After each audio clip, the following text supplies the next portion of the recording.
अब मैं आपको लेकर चलता हूँ मेटलर्जी के उस सेगमेंट में जहाँ स्टूडेंट्स बहुत परेशान रहते हैं और बहुत सारी रिक्वेस्ट भी थी। तो मेटलर्जी को वन शॉट में आज मैं आप लोगों के बीच कवर करवाने वाला हूँ।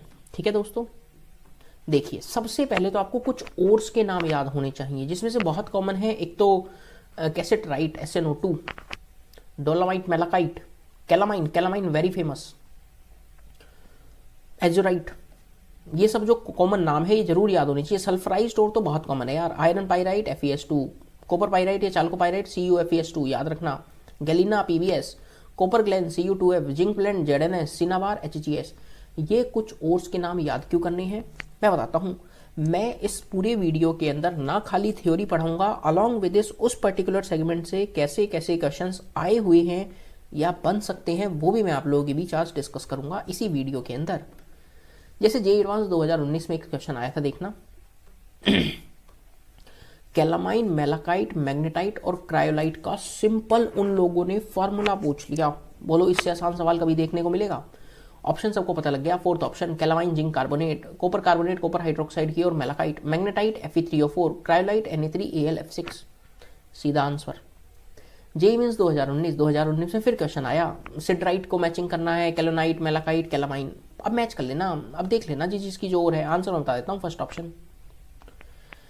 JEE मीन्स 2019 में फिर एक क्वेश्चन आया, the ore that contains both iron and copper. Iron और कॉपर कौन सी ओर के अंदर मिलता है आपको? तो आप बोलेंगे कॉपर पाइराइट या चाल्कोपाइराइट CuFeS2। CuFeS2 के अंदर आपको आयरन और कॉपर दोनों देखने को मिलेगा। ऐसे ऐसे कुछ क्वेश्चंस आते ही रहते हैं। इसके बाद मैं सीधा लेकर चलता हूँ फ्रोथ फ्लोटेशन प्रोसेस के तरफ। एक बार मैं चेक कर लेता हूँ यार कि रिकॉर्डिंग चल भी रही है ना। कई बार क्या होता है ना, लाइव क्लास हो जाती है, कई बार डगमगा जाती है चीज़ें। नहीं चल रही है, बहुत ही शानदार, ऐसे चलता रहना चाहिए। ठीक है, फ्रोथ फ्लोटेशन की मैं बात करने जा रहा हूँ, याद रखना। This method is commonly used for the concentration of low grade sulphide ores. This method is commonly used for the concentration of low grade sulphide ores like Galina, PbS, copper pyrite Cu2S.Fe2S3, या आप CuFeS2 याद रख लो, simply CuFeS2 याद रख लो। Zinc blende यानी sulphide ores, low grade sulphide ores के लिए froth flotation method use करते हैं।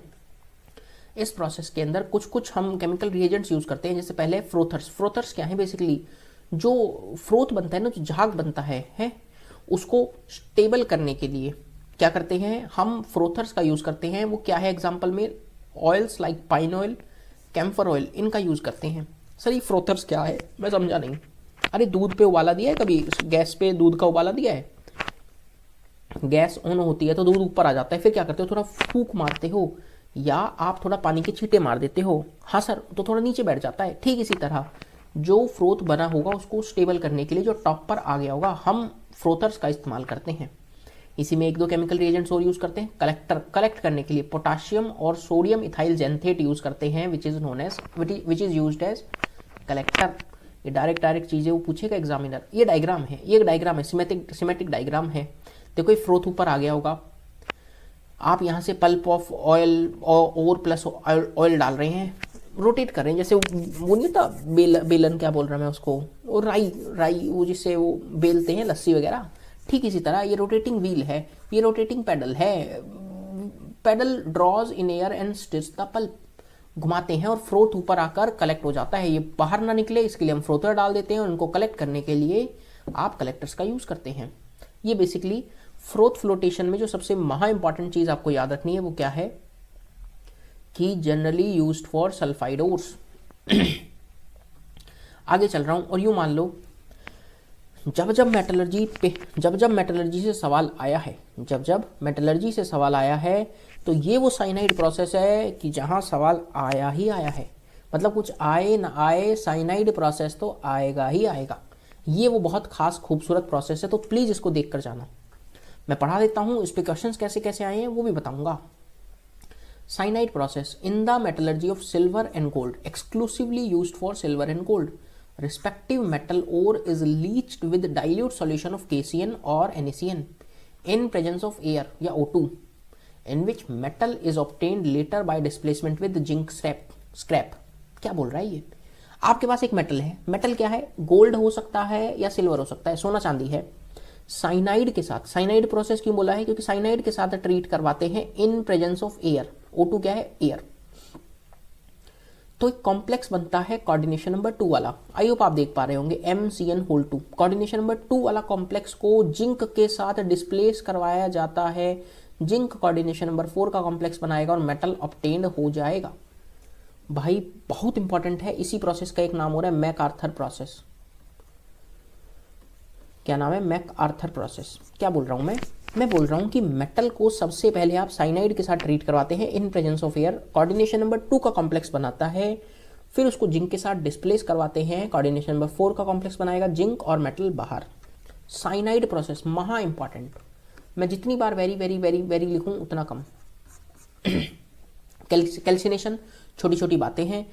कैल्सिनेशन क्या है, बेसिकली आप कंसंट्रेटेड ओर को हीट करवा रहे हैं इन अब्सेंस ऑफ एयर, एयर की अब्सेंस में। अब होगा क्या, जनरली कार्बोनेट और डिकम्पोज कर जाएंगी ऑक्साइड के अंदर, let's say iron carbonate, calcium carbonate, zinc carbonate, copper hydroxide, copper carbonate की ओर, मेलाकाइट, डोलोमाइट। इनको हीट करने पर उनके क्या रिस्पेक्टिव ऑक्साइड्स मिलेंगे, और इन अब्सेंस ऑफ एयर हम ये प्रोसेस कैरी आउट करवाते हैं।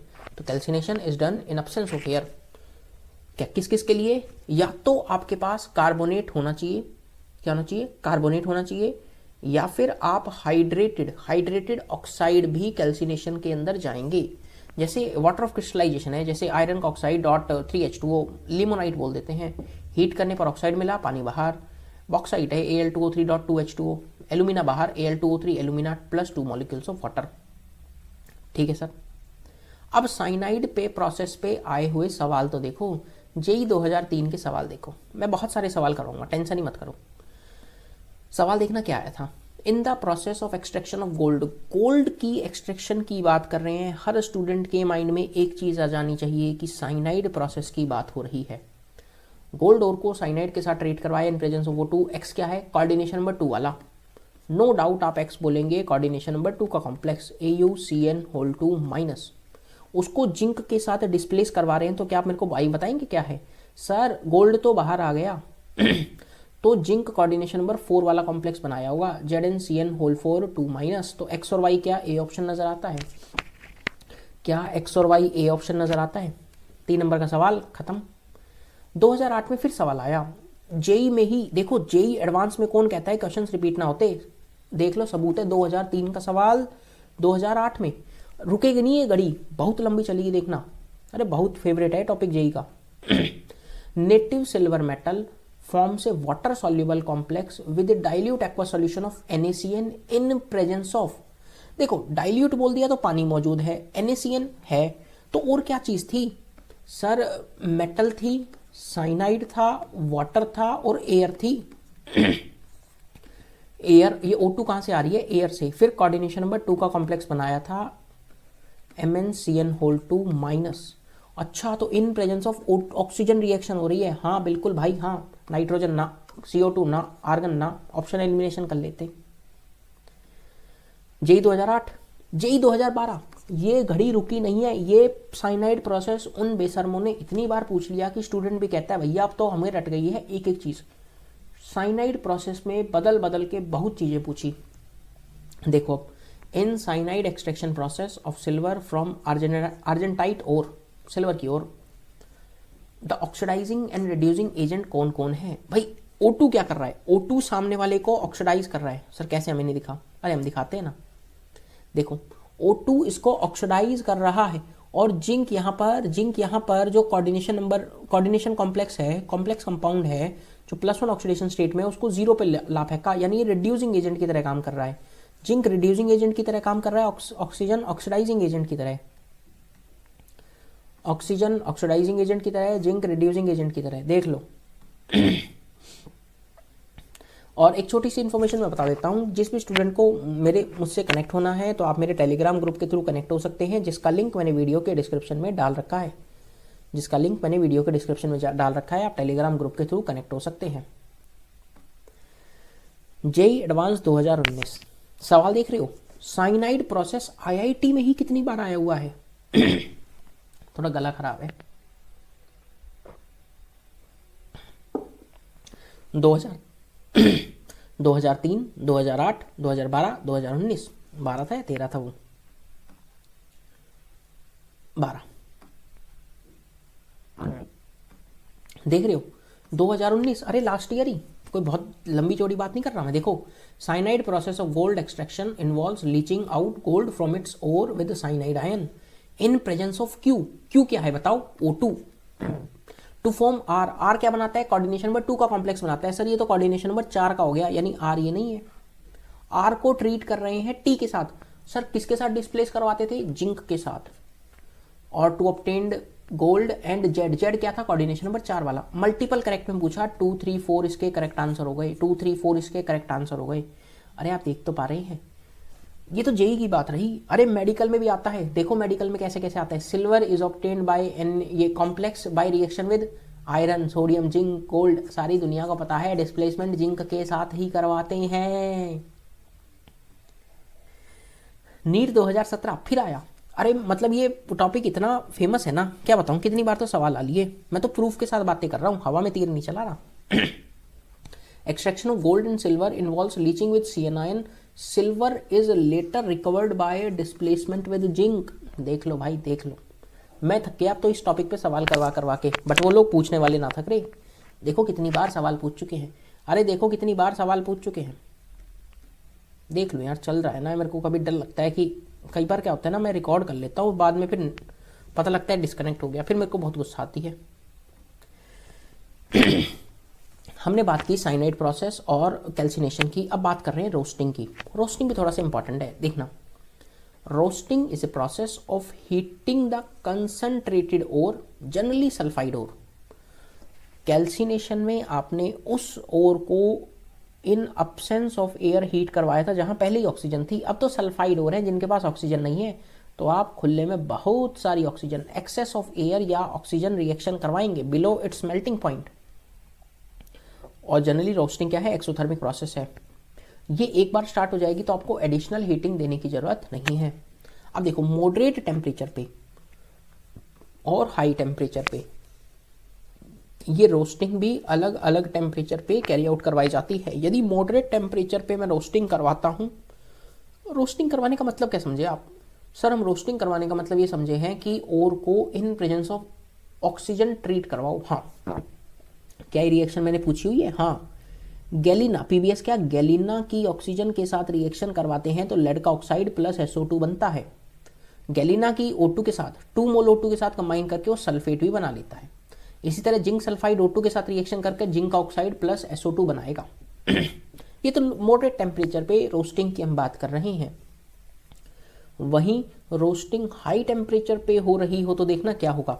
हाई टेम्परेचर पे जब आप रोस्टिंग करवाएंगे तो उनके ऑक्साइड नहीं मिलेंगे, मेटल ऑब्टेन्ड होगी। जनरली कॉपर, लेड और मरकरी के लिए हम रिएक्शन करवाते हैं। Cu2S को O2 के साथ करवाया at high temperature, metal obtained हुआ प्लस SO2 गैस बाहर, लेड ऑब्टेन्ड हुआ SO2, मरकरी ऑब्टेन्ड हुआ SO2 बाहर। याद रखना, सवाल ये भी पूछता है कि कौन सी गैस लिबरेट होती है, SO2 या SO3। ऑब्जेक्टिव में बनाकर पूछेगा, बट आपको क्या दिमाग में रखना है? सर जी SO2, सर जी SO2, बिल्कुल सही बात। नाउ सेल्फ रिडक्शन मेथड, जिस तरह से साइनाइड प्रोसेस इंपॉर्टेंट है उसी तरह उतना ही इंपॉर्टेंट है सेल्फ रिडक्शन। मैं स्टार 5 बार लिखूंगा क्योंकि इंपॉर्टेंट है।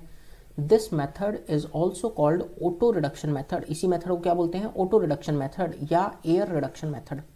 क्यों? अरे एयर के साथ ट्रीट करवा रहे हैं क्या? हाँ। If sulphide ore of some less electropositive metals, कौन कौन से हैं उनमें भी लिस्ट है, देख लो। Mercury, copper, lead. जनरली आपको कॉपर और लेड देखने को मिलेगा, मैक्सिमम केसेस में आपको कॉपर और लेड देखने को मिलेगा। एंटीमनी भी है वैसे। लेस इलेक्ट्रोपॉजिटिव मेटल के सल्फाइड ओर्स को सबसे पहले आप ऑक्सीजन के साथ ट्रीट करवाकर ऑक्साइड में कन्वर्ट करेंगे या उनके सल्फेट्स में, जनरली ऑक्साइड में करते हैं। देन बचा हुआ वो सल्फाइड पार्ट वापस उस ऑक्साइड के साथ रिएक्शन कर मेटल देगा। क्या बोल दिया आपने? अरे मैं बताता हूं।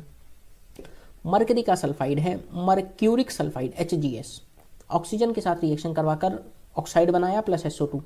अब कुछ अमाउंट में सल्फाइड और बच रहा होगा, ये सल्फाइड और वापस ऑक्साइड के साथ रिएक्शन करके, ये सेल्फ रिडक्शन है, बाहर से कोई रिड्यूसिंग एजेंट लेने की जरूरत नहीं पड़ी।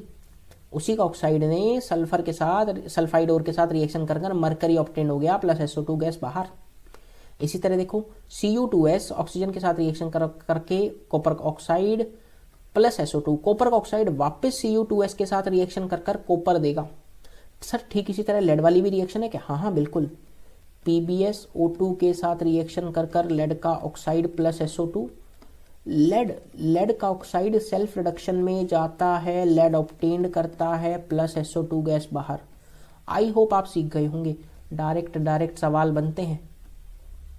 नेक्स्ट कुछ मेटलर्जीज पे चलूंगा, कुछ मेटलर्जी पर लेकर चलूंगा। ये डायग्राम मैंने NCERT से लिया है, मेटलर्जी ऑफ आयरन की बात कर रहा हूँ। क्या है ये बड़का सा डायग्राम? बताता हूँ। मोल्टन आयरन, अलग अलग जोन बने हुए हैं। यह मोल्टन स्लैग होता है, हाई टेम्परेचर, फिर 1570 केल्विन, 1270 केल्विन, 1070 केल्विन। कुछ गैसेज यहाँ से एग्जॉस्ट होती हैं, कार्बन मोनोऑक्साइड टाइप। डालते क्या है आप? ओर डालते हैं, लाइमस्टोन डालते हैं, कोक डालते हैं, अलग अलग टेम्परेचर जोन में। पिग आयरन यहाँ मेरे राइट साइड में, आई होप शायद आपको दिख ना रहा हो, तो पिग आयरन ऑब्टेन होता है और लेफ्ट हैंड साइड से सॉलिड वेस्ट ऑब्टेन होता है। काम क्या है? अरे मैं बताता हूँ। पूरा ये फ्लो चार्ट है। सर ये फ्लो चार्ट आप पहले से लिख के लाए हो? नहीं, जो ये फ्लो चार्ट मैं बता रहा था ना कि 14 लेक्चर में मैंने मेटलर्जी पढ़ाई थी, वहाँ से मैंने कॉपी कर लिया, क्योंकि बार बार बनाना ना पड़े, टाइम बच जाए।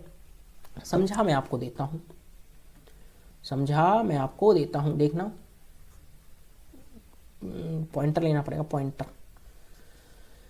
Fe2O3.XH2O हेमेटाइट, आयरन की दो ओर है, हेमेटाइट और मैग्नेटाइट। हम हेमेटाइट ओर को सबसे पहले क्रश करते हैं और ग्राइंड करते हैं। सेकेंड स्टेप में concentration of ore by gravity separation, उसको हाइड्रोलिक वॉशिंग भी बोलते हैं, जिसके हेल्प से सिलिशियस और इम्प्योरिटीज रिमूव हो जाती हैं। आपको क्या मिलता है? कंसंट्रेटेड ओर मिलता है। कंसंट्रेटेड ओर का कैल्सिनेशन करते हैं, जैसे आयरन का कार्बोनेट है, आयरन का ऑक्साइड प्लस CO2 मिल गया, या उसकी रोस्टिंग कर दी। रोस्टिंग करने से फायदा क्या होता है कि जो वॉलेटाइल इम्प्योरिटीज हैं वो बाहर निकल जाती हैं, जैसे SO2, P4O10, arsenic sulphide, water. Roasted ore मिली। अब ध्यान से समझना, इस रोस्टेड ओर को ब्लास्ट फर्नेस में ले जाकर स्मेल्टिंग करते हैं। क्या करते हैं? ओर प्लस कार्बन क्या है? रिड्यूसिंग एजेंट की तरह काम कर रहा है, प्लस कैल्शियम कार्बोनेट, वो एक फ्लक्स है, plus hot air blast, air pass करवाते हैं। तो आपको क्या ऑब्टेन होता है? पिग आयरन ऑब्टेन होता है लिक्विड फॉर्म में। क्या ऑब्टेन होता है? पिग आयरन लिक्विड फॉर्म में। और ये कहाँ मिलेगा? ये बॉटम में, ये रहा। ये मेरे पीछे छुप गया होगा शायद, मैं थोड़ा सा साइड होने का प्रयास करूँ, मेरे को पता नहीं लगेगा कहाँ साइड हो रहा हूँ मैं। पिग आयरन ऑब्टेन हो रहा है यहाँ नीचे, देखोगे ना डायग्राम, NCERT वाला डायग्राम है ये। प्लस CaSiO3 ऑब्टेन हो रहा है, दैट इज स्लैग। और इस पिग आयरन का रिफाइनिंग करते हैं। अच्छा, एक सवाल और पूछता है, पिग आयरन में कितना परसेंट क्या है? तो याद रखना, पिग आयरन में percentage of carbon he important रहता है, 4 से 5%। रिफाइनिंग करते हैं। रिफाइनिंग करने के बाद आपको कुछ स्क्रैप आयरन मिलेगा, जिसमें कॉक और एयर डाल के पास करवाएंगे तो कास्ट आयरन मिलता है। क्या मिलता है? Cast iron. कास्ट आयरन का परसेंटेज करीबन 3% रहता है, हार्ड है, ब्रिटल है, it has limited use. Cast iron में कार्बन का परसेंटेज पूछा जा चुका है। अब बेसिमराइजेशन करवा रहे हैं, जिसमें प्योर एयर को पास करवाते हैं मोल्टन पिग आयरन से in Bessemer converter lined with calcium oxide. वो फ्लक्स का काम कर रहा है और आपको स्टील ऑब्टेन्ड होता है। पूछता है यार, आयरन के जो ऑक्साइड ली थी हेमेटाइट, वहां से कास्ट आयरन कैसे मिलेगा और स्टील कैसे मिलेगा? ये सब चीजें वो पूछता है एग्जामिनर। फ्लो चार्ट देख लेना भाई। मेरे पीछे ये रेड वाला कुछ ना दिख रहा हो तो बता देता हूं, at the bottom of the blast furnace plus CaSiO3 slag. Now cast iron 2 part हैं, white cast iron, grey cast iron. ये सब हमने इंजीनियरिंग में बहुत पढ़ा था, आप भी पढ़ेंगे, बहुत ज़्यादा इंपॉर्टेंट नहीं, बस सुन लो।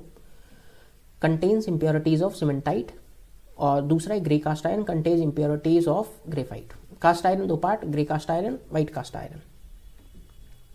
नेक्स्ट, अब मेटलर्जी ऑफ एल्यूमिनियम पे चलते हैं। ये भी एक फ्लो चार्ट से हम समझेंगे जो कि इंपॉर्टेंट है। Bauxite Al2O3.XH2O plus silica plus Fe2O3 plus TiO2 impurities हैं ये। पहले क्रश करके ग्राइंड करते हैं, क्रश्ड ओर बनाते हैं, फिर इसका कंसंट्रेशन कर रहे हैं। पहला है बेयर्स प्रोसेस। रेड बॉक्साइट के लिए यूज़ करते हैं। पूछता है कि रेड बॉक्साइट के लिए कंसंट्रेशन में कौन कौन से प्रोसेस यूज़ करोगे, दो हैं, Baeyer's process and Hall's process. Serpeck process जो थर्ड वाला है वो वाइट बॉक्साइट के लिए यूज़ करते हैं। कंसंट्रेशन करने के बाद आपको प्योर एल्यूमिना मिलता है Al2O3, फिर आप इसका हॉल हेरोल्ट प्रोसेस की हेल्प से रिडक्शन करवाते हैं। हॉल हेरोल्ट प्रोसेस में cryolite plus fluorspar plus AlF3 लेते हैं, ये तीनों चीज़ लेते हैं। एल्यूमिनियम मिलता है जिसकी प्योरिटी काफ़ी हाई है, 99.8% तक, पर हम उसको फर्दर प्यूरिफाई करते हैं by Hoopes process pure aluminium obtained करने के लिए। क्या क्या सवाल बनते हैं, प्योर एल्यूमिनियम को प्योरीफाई करने के लिए, एल्यूमिनियम को प्योरीफाई करने के लिए कौन सा प्रोसेस यूज करेंगे, क्या बोलेंगे, हुप्स प्रोसेस। सरपेक या वाइट, अगला क्वेश्चन बनता है कि वाइट बॉक्साइट को कंसंट्रेशन करने के लिए कौन सा प्रोसेस यूज करेंगे, बोलेंगे सरपेक प्रोसेस, सरपेक। और हॉल्स प्रोसेस और bears process is used for red bauxite. Electrolytic reduction करवाते हैं हम एल्यूमिना का बाय हॉल हेरोल्ट प्रोसेस। ये सारी चीज़ें फ्लो डायग्राम वहाँ डिटेल में खूब पढ़ा रखी थी मैंने, बट फिर भी मैं उसको जो जो वहाँ इंपॉर्टेंट है ना, वन शॉट में जो पता ही होना चाहिए वो सब मैं यहाँ पर भी बता रहा हूँ।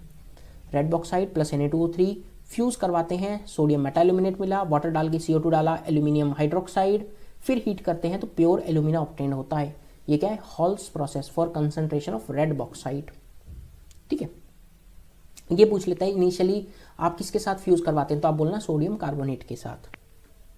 Next, Serpeck process for white bauxite. White bauxite Serpeck process में देख लो भैया, वाइट बॉक्साइट लेते हैं, SiO2 कार्बन के साथ रिएक्शन कर सिलिकॉन दे देता है प्लस CO बाहर, ठीक है। N2 प्लस कार्बन के साथ रिएक्शन करवाते हैं 1800 डिग्री सेल्सियस पे इलेक्ट्रिक फर्नेस में।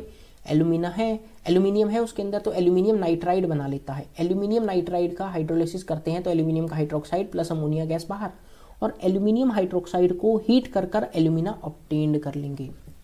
सरपेक प्रोसेस में वाइट बॉक्साइड की रिएक्शन कार्बन और नाइट्रोजन के साथ होती है। और अभी आपने जो पढ़ा प्रोसेस, हॉल्स प्रोसेस में फ्यूज किसके साथ करवाते हैं रेड बॉक्साइड को, Na2CO3 के साथ। Next, Hall Heroult process reduction में electrolytic reduction of alumina Al2O3 mixed with cryolite. क्या है cryolite, Na3AlF6 plus fluorspar plus AlF3 in molten state. Cathode और एनोड याद रखना, anode is made up of graphite rod, cathode steel coated with carbon lining, steel coated with carbon lining. Cryolite acts as solvent for alumina and dissolves alumina. Melting point alumina का बहुत high रहता है, इसीलिए हम cryolite और फ्लोस्फर use करते हैं। वहाँ इंपॉर्टेंट प्रॉपर्टी क्या है, काम आता है ये, कंडक्टिविटी को इंक्रीज करता है और मेल्टिंग पॉइंट को डिक्रीज करता है। डिक्रीज करके कहाँ तक ले आता है, एल्यूमिना का मेल्टिंग पॉइंट 2050 के डिग्री सेल्सियस के अप्रॉक्स है, डिक्रीज करके 950 तक ले आता है। ये पूरा डायग्राम है, again taken from NCERT। Clear है, बाहर ये आयरन वाली कोटिंग है, फिर अंदर ये अपने पास यहाँ पर जो कार्बन की लाइनिंग का रखी है, कॉपर क्लैंप है, कार्बन एनोड्स हैं, स्टील वाली रोड्स कैथोड हैं। एनोड और कैथोड जरूर याद रखना। रिएक्शंस कैसे कैसे हैं, एनोड पर आपको कार्बन O2 माइनस के साथ कंबाइन कर मोनोक्साइड दे देगा या CO2 दे देगा। कैथोड पर एल्यूमिनियम डिपॉजिट हो जाएगा, रिडक्शन। अब इंपॉर्टेंट चीज़ क्या है कि सर एनोड जो है ग्रेफाइट की बनी हुई है और CO रिएक्शन कर लेता है, कार्बन मोनोक्साइड या CO2 बना लेता है। Since graphite anode is consumed so we have to replace time to time. Anode की रोड ग्रेफाइट वाली थी, कार्बन वाली, ऑक्सीजन रिएक्शन कर कार्बन मोनोक्साइड या CO2 बना लेगा, यानी रोड धीरे धीरे खत्म हो जाएंगी, तो टाइम टू टाइम हमें इसको रिप्लेस करना पड़ेगा, किसको, एनोड को। ओवरऑल रिएक्शन में Al2O3 कार्बन के साथ रिएक्शन कर एल्यूमिनियम दे रहा है और कार्बन मोनोक्साइड बाहर। ये था हॉल हेरोल्ड्स प्रोसेस। अब metallurgy of copper, again important. Copper pyrite is the G4 जिसकी हेल्प से हम कॉपर ऑब्टेन करेंगे। CuFeS2 में याद रखना आयरन +1 में रहता है, आयरन +2 में, कॉपर +1 में, एम्पायरिकल फार्मूला है। इसी का मॉलिक्यूलर फार्मूला रहता है Cu2Fe2S4। FeS2 को फूल्स गोल्ड बोलते हैं जहां आयरन +2 में है। Cu2FeS4 कहाँ से बना है, ये Cu2S प्लस Fe2S3 से बना है। Fe2S3 क्या है, FeS प्लस FeS2, और FeS2 है FeS2 में आयरन +2 में है और पॉलीसल्फाइड आयन है। FeS2 कैसे डिसोशिएट करता है बताऊं? FeS2 टूट जाएगा, आयरन 2 प्लस H2 2 माइनस, मेरे नीचे नहीं दिख रहा होगा इसलिए लिख देता हूं यहाँ पर साइड में, डाई सल्फाइड आयन। ये क्या है? डाई सल्फाइड आयन है। आयरन का ऑक्सीडेशन स्टेट पूछते हैं मेनली वो, +2। G4 कौन सी है? Copper pyrite, FeS2, CuFeS2। अभी पूरा फ्लो चार्ट दोबारा देखेंगे। Copper pyrite, CuFeS2, crushing grinding की, क्रस्ट ओर मिली। अब देखो सल्फर की ओर है, फ्रोथ फ्लोटेशन मेथड का यूज़ करते हैं कंसंट्रेशन के लिए, कंसंट्रेटेड ओर मिली, फिर रिवर्बरेटरी फर्नेस में ले जाकर रोस्टिंग करेंगे, रोस्टेड ओर मिलती है Cu2S + FeS + FeO + little amount of CO2। Blast furnace में ले जाकर स्मेल्टिंग करेंगे, जहां कोक का भी हम इस्तेमाल करेंगे। मिलता क्या है यहाँ पर? लिक्विड कॉपर मेटे मिलता है, लिक्विड कॉपर मेटे। उसके अंदर क्या क्या है? मेनली कॉपर सल्फाइड है प्लस थोड़ा सा FeS, स्लैग मिलता है FeSiO3। फिर बेसिमर कन्वर्टर में लेकर जाते हैं और ब्लिस्टर कॉपर ऑब्टेन करते हैं। क्या ऑब्टेन करते हैं? ब्लिस्टर कॉपर, जिसकी प्योरिटी अगेन 99% तक प्योरिटी है, बट उसको फर्दर प्यूरिफाई किया जाता है। ब्लिस्टर कॉपर को फर्दर प्यूरिफाई किया जाता है वाया इलेक्ट्रो रिफाइनिंग या poling process. Poling process is use to, सवाल क्या है? Poling process is use to refine copper, refine blister copper. इसी तरह हुप्स प्रोसेस किसके लिए था? आज ही ताज़ा पढ़ा था सर, हुप्स प्रोसेस था एल्यूमिनियम के लिए। बढ़िया। क्या है ये blister copper? Called blister copper as small holes on the copper surface due to degasification of SO2, degassing of SO2। Copper था, ब्लिस्टर कॉपर क्यों बोला है? कॉपर से SO2 गैस बाहर निकल जाती है तो छोटे छोटे होल्स क्रिएट करती है, इसलिए उसको ब्लिस्टर कॉपर। अरे छाले नहीं होते कई बार, हाथों में छाले पड़ जाते हैं, फूल जाती है स्किन, बिल्कुल वैसा ही कॉपर पे थोड़े से होल्स हो गए, इसलिए ब्लिस्टर कॉपर बोला है। अच्छा, जोन रिफाइनिंग भी जैसा साइनाइड प्रोसेस था ठीक वैसा ही जोन रिफाइनिंग है, याद कर लो। Zone refining is based on the principle that the impurities are more soluble in melt than in solid state of the metal. Please note, जिस पे हाईलाइट किया है, ये मेथड किस पे बेस्ड है? प्रिंसिपल दैट इम्प्योरिटीज ज़्यादा सॉल्युबल है मोल्टन स्टेट में rather than solid state.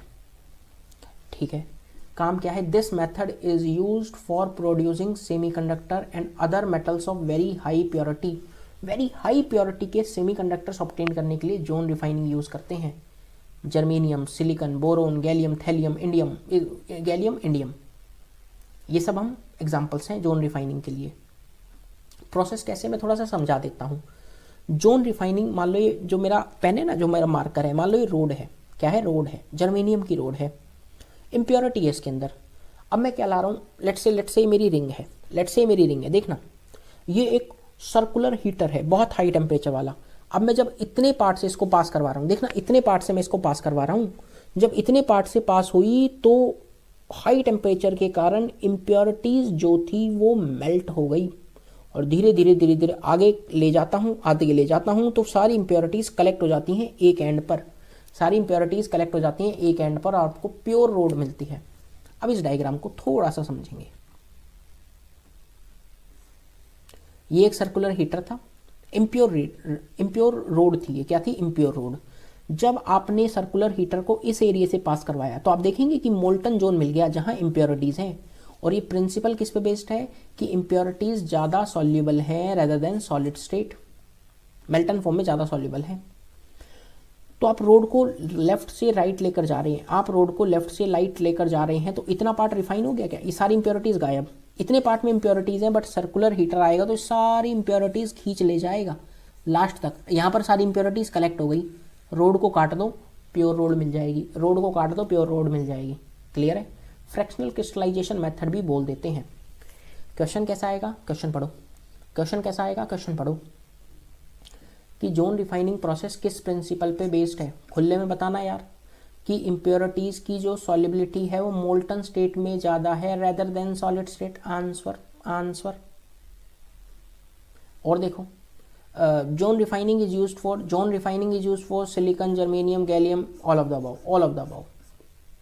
Which of the following is obtained by zone refining method? Ultra pure metals used as semiconductors हम यहाँ से ऑब्टेन्ड कर रहे होते हैं। देख लो यार जल्दी जल्दी, इसलिए क्वेश्चंस को करवा दे रहा हूँ मैं ताकि आपका समय बच जाए, आप चीज़ों को सीख रहे हो एक कम से कम समय में बेहतरीन चीज़ें। नाउ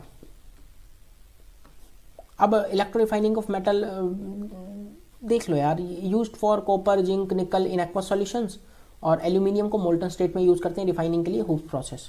अभी मेन काम क्या है, इलेक्ट्रो रिफाइनिंग ऑफ कॉपर देख लो एक बार। ब्लिस्टर कॉपर को एक मेथड था पॉलिंग प्रोसेस, एक था इलेक्ट्रो रिफाइनिंग। इलेक्ट्रो रिफाइनिंग देख लो क्या है, अरे आसान है।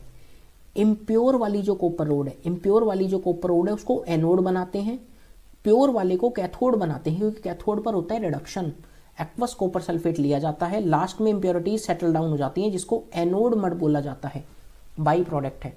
सवाल ये भी आया हुआ है कि एनोड मड में किस किस की इम्प्योरिटीज होती हैं, तो बोलना silver, platinum, gold, selenium, antimony, tellurium etcetera.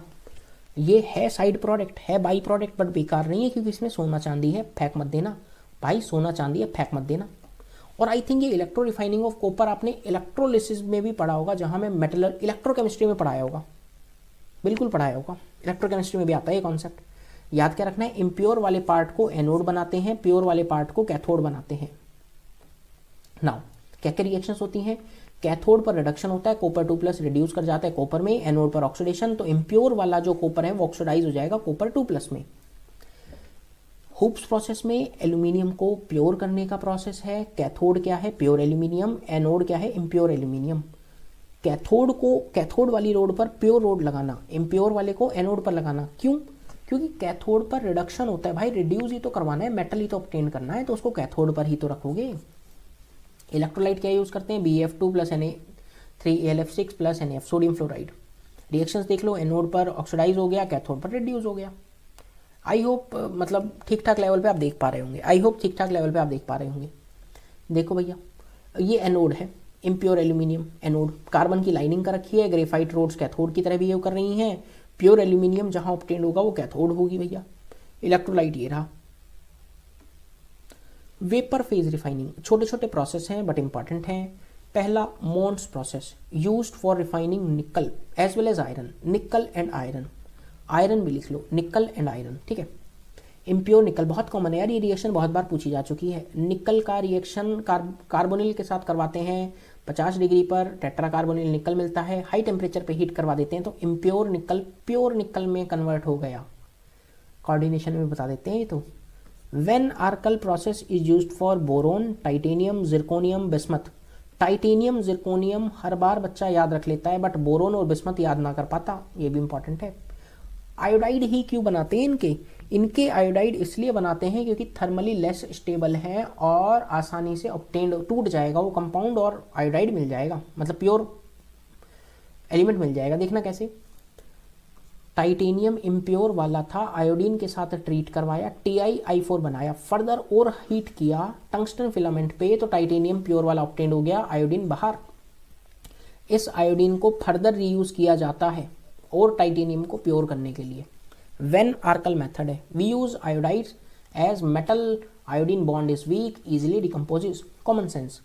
Bi3 को हीट कर कर प्योर बोरोन ऑब्टेन किया जाता है, ग्रुप 13 पी ब्लॉक की रिएक्शन भी है ये, पी ब्लॉक की रिएक्शन भी है ना। पार्क्स प्रोसेस, लेड से सिल्वर को रिमूव करना, desilverisation of lead. Parkes process, lead से सिल्वर को रिमूव करना, यानी सिल्वर क्या है, एक इम्प्योरिटी है, सिल्वर क्या है, एक इम्प्योरिटी है। और लगभग इसी के साथ ये चैप्टर मैंने कंप्लीट की तरफ ले आया हूँ। सर एलिंगम डायग्राम नहीं बताया, बहुत सारे लोग बोल रहे होंगे सर एलिंगम डायग्राम ना बताया। देखो यार एलिंगम डायग्राम 5 मिनट में तो मैं नहीं बता सकता यार, उसमें 5 मिनट में बताने लायक है ही नहीं यार। चीज़ को पढ़ो तो बहुत सॉलिड तरीके से पढ़ो। तो मेटलर्जी में बता रहा हूँ ना कि लेक्चर को बहुत डिटेल में मैंने पढ़ा रखा है 14 लेक्चर्स में, तो उसका लेक्चर नंबर 7, आप एलिंगम डायग्राम को बहुत बढ़िया लेवल पे सीखना चाहते हैं तो लेक्चर नंबर 7 जरूर देख लेना, जिस सबकी लिंक मैंने वीडियो के डिस्क्रिप्शन में डाल रखी है।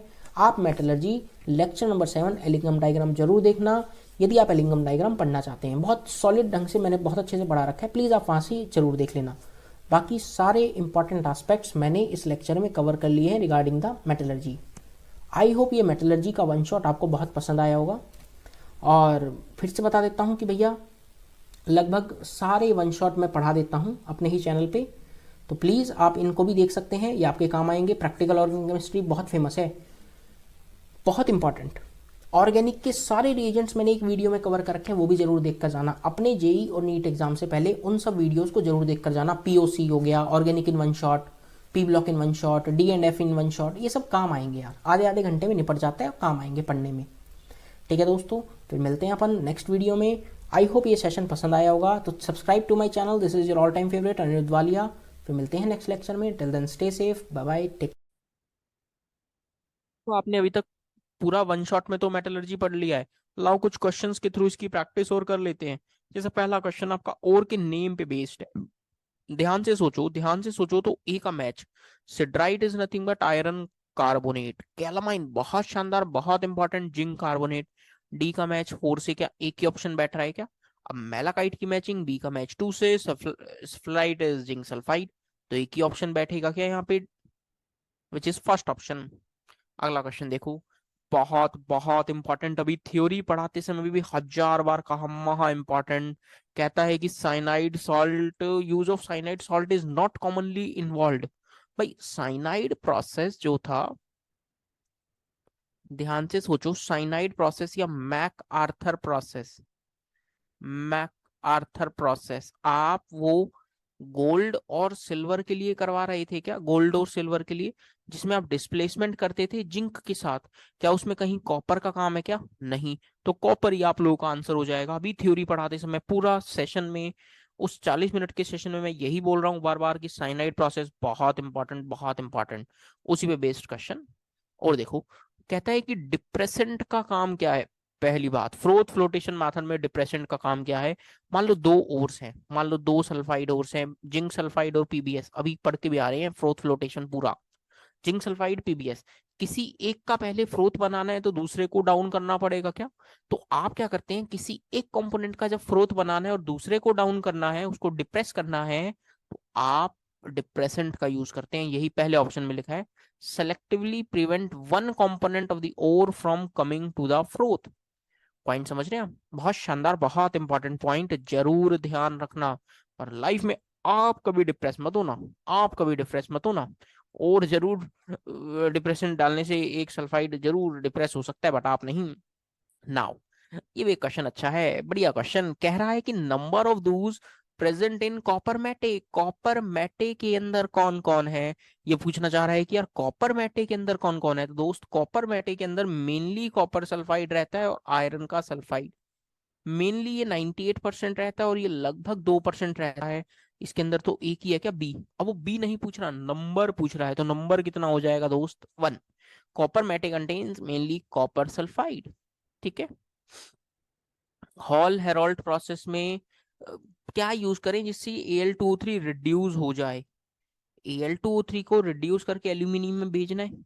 बहुत आराम से सोचना। और ये ना पर्टिकुलर क्वेश्चन में बहुत सारे स्टूडेंट्स जल्दबाजी में गड़बड़ क्या कर देते हैं, जल्दबाजी में मैंने ऐसा देखा है उनको, है ना, जब भी होल हेरोल्ड प्रोसेस होता है तो एक चीज की बहुत ज्यादा याद आती है। किसकी? Na3Al6 क्रायोलाइट की याद आती है क्या? क्रायोलाइट मिक्सचर की। क्या करता है यार ये? क्या आप इसका यूज कमेंट करके बता सकते हैं क्या? क्या आप इसका यूज कमेंट करके बता सकते हैं? अब यहां पर ये रिड्यूस हो रहा है, तो do we need reducing agent? We need reducing agent. यदि एल्यूमिनियम रिड्यूस हो रहा है तो कोई रिड्यूसिंग एजेंट चाहिए, विच इज सबसे सस्ता जुगाड़। बहुत शानदार, बहुत चीप सस्ता जुगाड़। कौन? ग्रेफाइट। ग्रेफाइट यहाँ कार्बन जो है वो एक रिड्यूसिंग एजेंट की तरह act करता है, कार्बन मोनोऑक्साइड या कार्बन डाइऑक्साइड बना रहा होता है। तो रिड्यूसिंग एजेंट है कार्बन, दैट इज ग्रेफाइट। एक और क्वेश्चन, एलिंगम डायग्राम पूरा करवाया, एलिंगम डायग्राम पूरा करवाया और कहा पार्ट 7 के अंदर पूरा एलिंगम डायग्राम छाप लेना, देख लेना, बहुत शानदार। एक की पॉइंट ध्यान रखेंगे, एक की पॉइंट ध्यान रखेंगे, क्या? नीचे वाला, नीचे वाला ऊपर वाले को रिड्यूस कर सकता है, रिड्यूस कर सकता है। क्या हम इतना ध्यान रख ले तो हमारा काम चल जाएगा? अरे शानदार तरीके से चलेगा। कौन रोकने वाला है, हमें बताओ। आइए चेक करते हैं। 600 डिग्री पर क्या कार्बन रिड्यूस कर सकता है जिंक ऑक्साइड को? 600 डिग्री कहाँ है? ये रहा, ये रहा कहीं 600 डिग्री, ये रही लाइन। जो नीचे है ना वो रिड्यूस करेगा। सर क्या कार्बन कर पाएगा? अरे कार्बन वाला कर्व तो ये है क्या, कार्बन वाला कर्व ये है, ये कर पाएगा क्या? नहीं सर, नहीं हो सकता, क्योंकि कार्बन रिड्यूस नहीं कर सकता। जिंक वाला कर्व नीचे है तो यार जिंक जरूर रिड्यूस कर सकता है, जिंक ऑक्साइड जरूर रिड्यूस कर सकता है। अच्छा, जिंक रिड्यूस करेगा, जिंक ऑक्साइड में कन्वर्ट हो जाएगा। सेकंड देखो, क्या 600 डिग्री पे कार्बन मोनोऑक्साइड रिड्यूस कर सकता है क्या? जो रिड्यूस की बात कर रहे हैं, जो रिड्यूस कर सकता है वो नीचे होना चाहिए। 600 पे फिर से कार्बन मोनोऑक्साइड ऊपर है तो ये भी नहीं कर सकता। क्या कार्बन मोनोऑक्साइड नहीं रिड्यूस कर सकता आयरन ऑक्साइड को? 600 पर आयरन वाला पार्ट तो ऊपर है, कार्बन मोनोऑक्साइड वाला नीचे है। यार ये तो कर सकता है, जबकि इन लोगों ने तो लिख दिया कैन नॉट, तो ये भी गलत हो गया। अब सोचो, 600 पे क्या कार्बन रिड्यूस कर सकता है आयरन ऑक्साइड को? ये रहा कार्बन वाला कर्व, आयरन ऊपर, हाँ जी हो जाएगा, फोर्थ हमारा आंसर। और ये एलिंगम डायग्राम का शानदार जुगाड़ आपके सामने रख दिया है कि नीचे वाला ऊपर वाले को रिड्यूस कर सकता है, खत्म।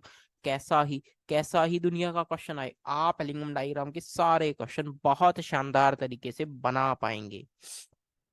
आई होप आई होप इस क्वेश्चन के साथ मैंने आपको कुछ मेटलर्जी के ऑब्जेक्टिव क्वेश्चंस भी करवा दिए। हालांकि पूरा वन शॉट में भी बहुत सारे क्वेश्चंस थे। अब आप चाहे किसी भी तरह का क्वेश्चन आए, आप मेटलर्जी लगा सकते हैं। मेटलर्जी का पूरा सेगमेंट मैंने आपको पढ़ा दिया है। किसी को डिटेल्ड मेटलर्जी पढ़ना है तो उसके भी बहुत शानदार वीडियो लेक्चर्स मैंने रिकॉर्ड करके, आप उन्हें जरूर देखें। वीडियो के डिस्क्रिप्शन में लिंक अवेलेबल है। आपको कोई पर्टिकुलर चैप्टर पहले चाहिए तो बता देना। हालांकि इससे पहले मैं बता देता हूँ, बहुत सारे चैप्टर्स का मैं सीक्वेंस पहले ही बता चुका हूँ, बहुत सारे चैप्टर्स मैं पढ़ा चुका हूँ। आप अभी तक अनिरुद्ध वालिया यानी मेरे चैनल को सब्सक्राइब नहीं किया है तो जरूर कर लीजिए, ताकि वो हर सेशन आप अटेंड कर पाएं और अपने मेंस और नीट की तैयारी शानदार तरीके से कर पाएं। उम्मीद कर रहा हूँ ये पूरा सेशन आपको पसंद आया होगा। मिलते हैं अगले सेगमेंट में। Till then stay safe, bye bye, take care.